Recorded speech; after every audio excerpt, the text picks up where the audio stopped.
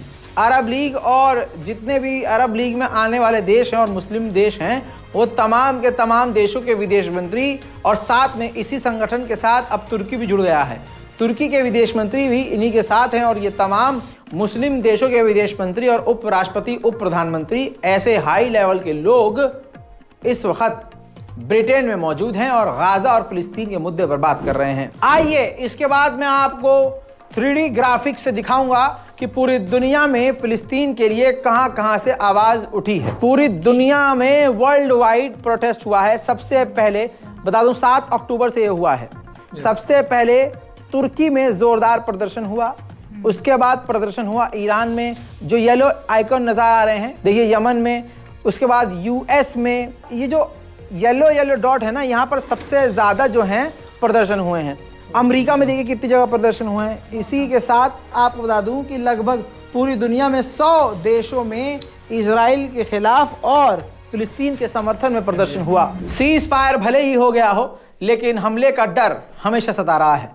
Report को share कीजिए, अपनी राय जरूर कमेंट में लिखिए। जय Hind. Yes guys, so guys ये थी वीडियो जी। एंड अपने कमेंट जरूर लिखा करो, अपने राय हमसे भी हमारे कमेंट सेक्शन में शेयर करा करो कि आप क्या सोचते हो इसके बारे में। आपको क्या लगता है कि क्या चीज होनी चाहिए, क्या स्टेप्स होने चाहिए इस चीज से? बिल्कुल सही कह रहे हैं कि उन्होंने बोल तो बेशक दिया है कि लेकिन इजराइल पे यकीन, लेकिन इजराइल पे यकीन नहीं है। सीज फायर हो गया है कि किसी भी तरफ से अब फायरिंग नहीं होगी, फायरिंग को रोक दिया गया है। जो कैदी बनाए गए हैं उनको भी छोड़ेंगे, वो तो चलो छोड़ेंगे, बट अब मेन चीज है कि वो फायर दोबारा से ना कर दे इजराइल वाले। भरोसा नहीं है तो ये चीज कही जा रही है।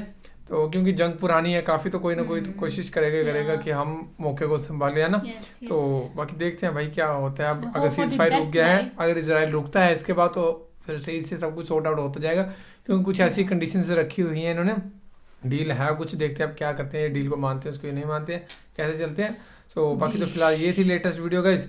Thank you so much for watching the video. मिलते हैं नेक्स्ट वीडियो में।